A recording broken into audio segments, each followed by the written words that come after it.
코로나19는 전 세계적으로 재앙이었지만 백신과 치료제 등이 개발되었고 코로나 바이러스의 위력 역시 약해졌습니다. 이에 따라 정부는 팬데믹 때 도입한 방역 조치들을 완화하기 시작했는데요. 엔데믹 시대에 돌입한 것이죠. 코로나19로 인해 바뀌었던 생활의 모습들이 예전처럼 돌아갈 것으로 예상되고 있습니다. 그중 하나가 바로 장보기죠. 코로나19가 유행하면서 오프라인 장보기가 제한되었고 이로 인해 온라인 쇼핑이 증가했는데요. 특히 주문 당일 사용하고자 하는 식자재에 대한 온라인 구매 욕구가 크게 늘었고 이에 따라 새벽 배송 시장은 급격히 성장했죠. 일상에서 찾는 투자 아이디어, 오늘의 주제는 기로에 선 새벽 배송과 오아시스 마켓입니다.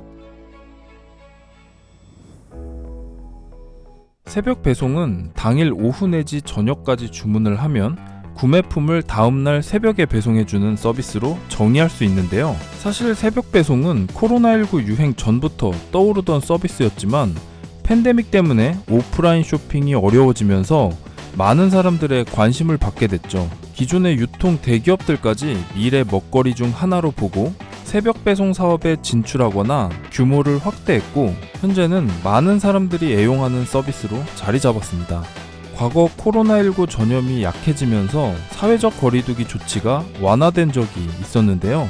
이로 인해서 야외 활동이 늘어난 것과 함께 재난지원금 등의 효과로 전통시장에서의 소비가 증가한 적이 있었죠. 사실 오프라인 쇼핑과 온라인 쇼핑은 일정 부분 대체 관계에 있는 만큼 사회적 거리두기 조치가 완화되면서 오프라인 쇼핑이 늘어난다면 온라인 쇼핑의 감소는 자연스러운 것이고 새벽 배송 역시 이를 피할 수는 없을 것입니다.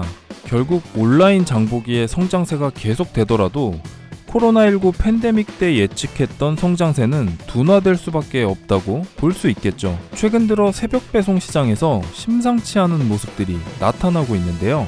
롯데, BGF, 동원 F&B 등 새벽 배송 시장에서 철수하는 기업들이 나오고 있는 한편 네이버, GS 리테일, G마켓, 티몬 등 새벽 배송 시장에 진출하는 기업도 나오고 있기 때문이죠. 새벽 배송 시장의 강자로 불린 전통 플레이어들은 지속적인 투자를 통해 외연을 확장하고 있는데 결과적으로 경쟁은 훨씬 심해졌다고 볼 수 있습니다.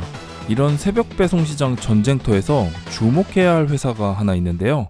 바로 오아시스입니다. 오아시스는 2011년 김영준 대표 등 우리 생협 출신들이 조합원 중심으로 운영되던 생협제도의 한계를 뛰어넘어서 유기농의 대중화를 표방하며 출발한 회사입니다. 오프라인 매장으로 사업을 시작한 오아시스는 2018년 온라인 배송 서비스인 오아시스 마켓을 시작, 2021년에는 기업 가치가 1조 원을 넘기며 유니콘이 되었죠. 오아시스가 경쟁 업체들과 차별화되는 포인트는 크게 두 가지인데, 첫째는 수도권을 중심으로 54개의 오프라인 매장을 운영하고 있다는 점이죠. 이를 통해 당일 입고한 물량을 온라인과 오프라인 모두 판매하는 것이 가능해졌는데, 이러한 온 오프라인 시너지 효과를 통해 재고율 0%를 추구하고 있죠.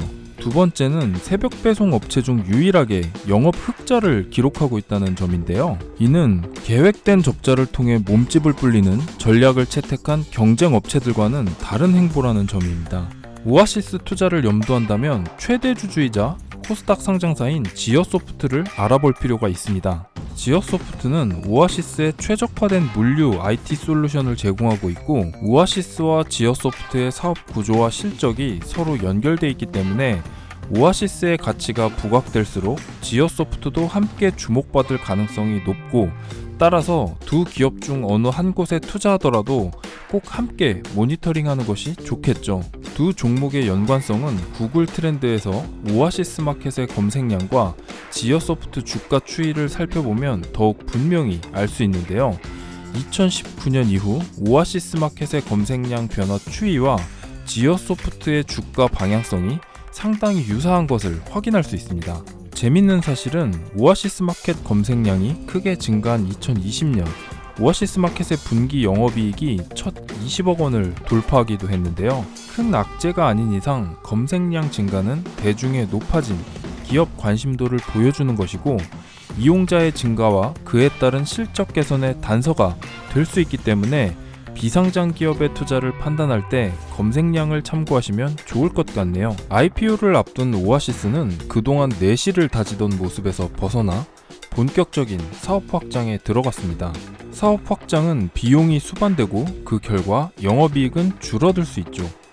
영업이익 흑자로 경쟁업체들과 차별화를 내세운 오아시스의 강점이 희석되는 것은 피할 수 없을 것 같습니다. LG화학으로부터 분할한 LG에너지솔루션이 신규 상장한 이후 두 기업의 동반 주가 하락이 나타났던 사례도 참고할 필요가 있습니다. 자회사가 상장한 이후 생각보다 시장의 평가를 잘 받지 못하는 경우 모회사 주가 역시 악영향을 받을 수 있기 때문인데요. 오아시스 상장 이후 지어소프트 역시 LG화학의 사례를 따를 수 있다는 점도 고민해봐야 합니다. 정리하자면 크게 세 가지. 첫째, 지어소프트의 자회사 오아시스가 사업 확장에도 지속 가능한 영업이익을 낼 수 있을지. 둘째, 오아시스의 IPO가 흥행하며 좋은 기업 가치를 평가받을 수 있을지. 마지막 셋째, 이로 인해 상장 시장에서 오아시스와 지어소프트 두 종목 모두 동반 시너지를 낼 수 있을지를 잘 분석해 본다면 새벽 배송 시장에서 조용한 강자로 군림하던 오아시스와 모회사 지어소프트에 대한 투자 판단에 큰 도움이 되리라고 생각합니다. 이상으로 일상에서 얻는 투자 아이디어 머니스테이션이었습니다. 머니스테이션은 투자자에게 힘이 되는 콘텐츠를 만듭니다. 오늘 영상이 유익했다면 좋아요와 구독을 눌러주세요. 시청해주셔서 감사합니다.